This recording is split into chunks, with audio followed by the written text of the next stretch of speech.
మన పితరుడైనటువంటి అబ్రహామును దేవుడు బహుగా ఆశీర్వదించాడు. ఎంతగా చెప్పండి? బహుగా ఆశీర్వదించాడు. ఎవరు చెప్పారు ఆయన బహుగా ఆశీర్వదించబడ్డాడని? తాను చెప్పుకున్నాడా, లేక ఎవరైనా ఒక వ్యక్తి సాక్ష్యం ఇచ్చాడా? వేరే వాళ్ళు. దాసుడు ఎలియాజరు.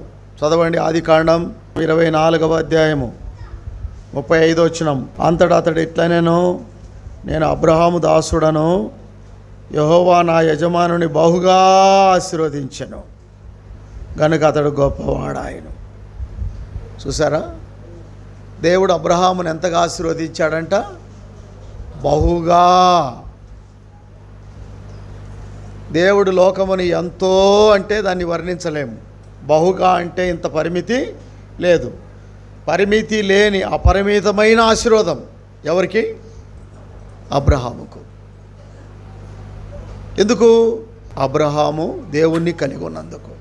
నేను అబ్రహాము దేవుణ్ణని దేవుడు చెప్పుకున్నందుకు. ఆ అబ్రహాముతో దేవుడు ఉన్నాడు గనక నా యజమానుని బహుగా దీవించను. ప్రియులారా, మనతో దేవుడు ఉంటే దీవెన ఆశీర్వాదం ఎట్లుంటుందంటే బహుగా ఉంటుంది. అంతా ఉండదు, ఇంత ఉండదు. కాబట్టి దేవుడు మనతో ఉన్న ఆశీర్వాదము ఆశీర్వదించాడని మనల్ని చూసిన వాళ్ళందరూ చెప్పాలా.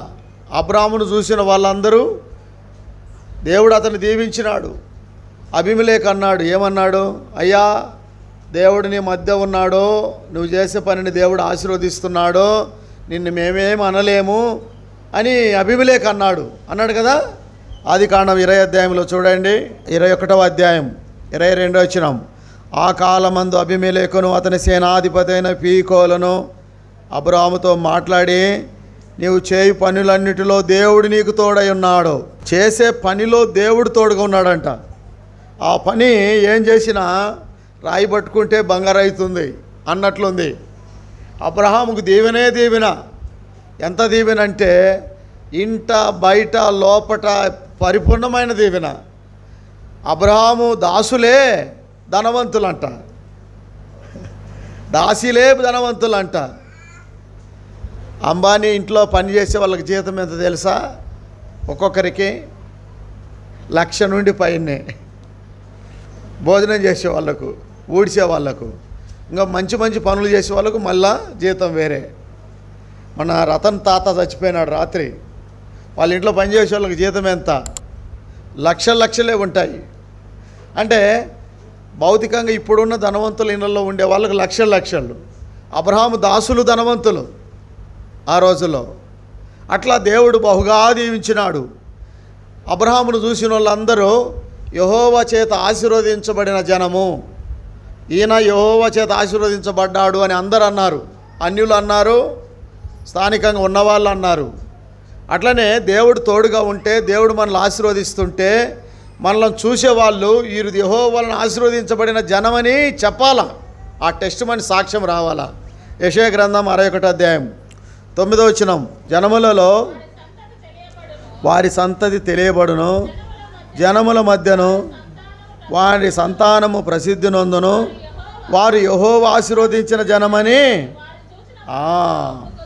మనల్ని చూసిన వాళ్ళందరూ ఒప్పుకోవాలంట. ఏమని ఒప్పుకోవాలంట? కాబట్టి అబ్రహాము విషయంలో మనం ఏం చూడబోతున్నాము? యెహోవా ఆశీర్వదించిన జనము. ఎవరు? అబ్రహామును దేవుడు ఆశీర్వదించాడు. ఎఫెసీ పత్రిక 1వ అధ్యాయము 3వ వచనం. మన ప్రభువైన యేసుక్రీస్తు యొక్క తండ్రి అయిన దేవుడు స్తుతింపబడునగాక. ఆయన క్రీస్తునందు పరలోక విషయములో ఆత్మ సంబంధమైన ప్రతి ఆశీర్వాదం మనకు అనుగ్రహించను. కాబట్టి క్రీస్తునందు పరలోకములో మనకు ఆశీర్వాదం ఉంది. స్పిరిచువల్గా దేవుడు కొందరిని భౌతికంగా కూడా ఆశీర్వదిస్తాడు. ఇల్లు ఇస్తాడు, కారు ఇస్తాడు, బంగ్లా ఇస్తాడు, మంచిదే. అయితే అది దేవుని వలన పొందిందా? కొంతమంది చూడండి, మేడలు కడతారు, పేక మేడలు. వాళ్ళకి ఎట్టొచ్చింటాయి? వడ్డీనిచ్చి అన్యాయముగా బంగారు రేట్లు పెంచి తూకమునకు తరుగు అని చెప్పి సంపాదించుకొని మోసాలు చేస్తూ ఉన్నారు. పేద ప్రజల దగ్గర చెమటొడ్చి రెక్కలు ముక్కలు చేసుకొని సంపాదించుకుండే ఆ యొక్క సొమ్ముతో ధనవంతులు అవుతున్నారు.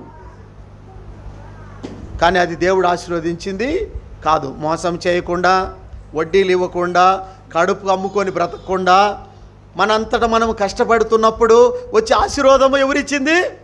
దేవుడిచ్చింది. కాబట్టి ప్రియులారా, అబ్రహామును ఎవరు ఆశీర్వదించారు? భార్యను తీసుకొని నాలాగే ఆ రూముకి వెళ్ళినట్లు అబ్రహాము కూడా వెళ్ళాడు. ఒంటరిగా వెళ్ళాడు, శారమ్మను పట్టుకొని. ఏమి తీసుకొని పోలే, ఒంటరిగా వెళ్ళాడు.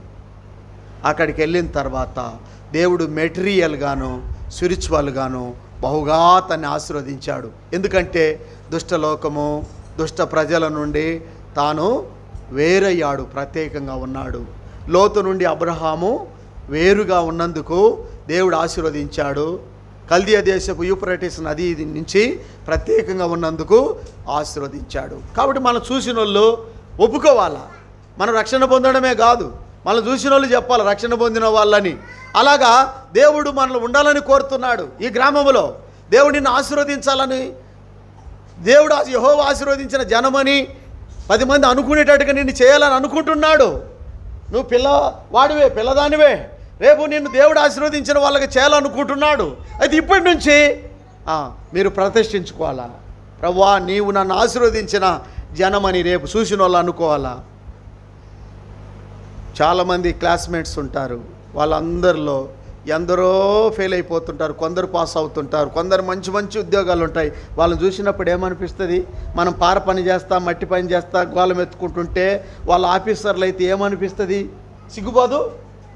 ఏం పోదు? సిగ్గుపోదు? పోతుంది. అప్పుడు తలదించుకోవాలా. అందుకనే మనం తల ఎత్తుకొని ఉండాలంటే ఇప్పటి నుంచే ఏం చేయాలా? దేవుని నమ్ముకొని, దేవుని ద్వారా జ్ఞానాన్ని, తెలివితేటలను పొంది చదువుకొని అందరి ముందు రేపు తలెత్తుకొని నిలబడే పిల్లలుగా రేపు తయారు కావాలా. అందుకని ఇప్పుడు ఏం చేయాలి మనం చెప్పండి? సిగ్గుపోకుండా ఉండాలంటే ఏం చేయాలి చెప్పండి? సిగ్గు నిలబెట్టుకోవాలంటే దేవుణ్ణి నమ్ముకోవాలా. ఎవరు నమ్ముకోవాలా? ఏ దేవుడు? యేసు ప్రభుని నమ్ముకోవాలా. దుష్టత్వాన్ని వదిలిపెట్టాలా. అమ్మల దగ్గర సెల్ ఫోన్ తీసుకొని అవి ఇవి చూడకూడదు. చదువు కోసమే చూడాలా, తెలివి కోసమే చూడాలా, వార్తల కోసమే చూడాలా. అంతేగాని తప్పుడివి చూడకూడదు. అమ్మలు కూడా పిల్లలకు ఇటువంటి సెల్ ఫోన్లు ఇవ్వద్దు. మాట్లాడుకోవడానికి కీప్యాడ్ ఉన్నటివి ఇవ్వాలి, కానీ టచ్ ఉండేటివి, యూట్యూబ్ వచ్చేటివి ఇవ్వకూడదు. ఎంతవరకు? 10th pass అయ్యేంతవరకు. అప్పుడు దాకా, అప్పుడు జ్ఞానం కొంచెం మెచ్యూర్డ్ అవుతుంది, అప్పుడు తెలివి పెరుగుతుంది, అప్పుడు వారు అన్ని రకాలైనటువంటి విధానంలో సిద్ధంగా ఉంటారు. అంతవరకు నువ్వు కాపాడలేకపోతే చెడిపోతారు. ఇప్పుడే పిల్లలు బ్రష్లు అవుతున్నారు. నేను పిల్లలు పెంచి పెద్దవారికి చేస్తే పాడైపోయినారని ఏడ్చే కాలం వస్తుంది ఒకరోజు. నీకు కంటికి గుడ్డ పెట్టుకోవాలా. అది రాకుండా ఉండాలంటే ఇప్పుడు పిల్లలను కూడా జాగ్రత్త కాపాడాలా. ఎక్కడ కాపాడడానికి స్థలం ఉంది మనకు? ఎక్కడుంది? ఆశ్రయదుర్గంలోనికి రావాలా. ఆశ్రయదుర్గం ఏది? మందిరమే. ఎప్పుడు రావాలా? అపొస్తలుల బోధ, సహవాసము, రొట్టె విరుచుట, ప్రార్థన. ఎడ తెగకుండా మందిరాన్ని పిల్లలను అంటు పెట్టుకుంటాట్టుగా తోలాలా. చదువుకోవాలనుకో, ఇంట్లో చదువుకోవద్దు. వాకిలేసి నువ్వు బయటికి పోతే మందిరానికి పోయి అంకుల్ ఆంటీ దగ్గర పోయి చదువుకుపో అనాలా. ఎవరి దగ్గర చదువుకోవాలా? మందిరములో అంటే ఎంత భయము. దేవుడు ఉన్నాడు నాయనో, ఇక్కడ సెల్ ఫోన్ చూడకూడదు. ఇప్పుడు అందరూ చాలా జాగ్రత్తగా ఉండే, బయటికి పోయి నాకేం చేస్తారు? ఇళ్ళల్లో ఇల్లు పాపాన్ని చేయడానికి చూడడానికి అవకాశం ఉంది, మందిరములో ఉండవు. మందిరాన్ని కనిపెట్టుకోండి, మందిరములో పరిచర్య చేయండి. పని లేకపోయిన ఊరికి వచ్చి ఉండండి. ఎవరంటారు? మీరు రావాలనే ప్రతి సేవకుడు కోరుకుంటాడు. మీ పిల్లలు ఇక్కడనే చదువుకోవాలా, మీ పిల్లలు ఇక్కడే తినాలా, మీ పిల్లలు ఇక్కడే తాగాల,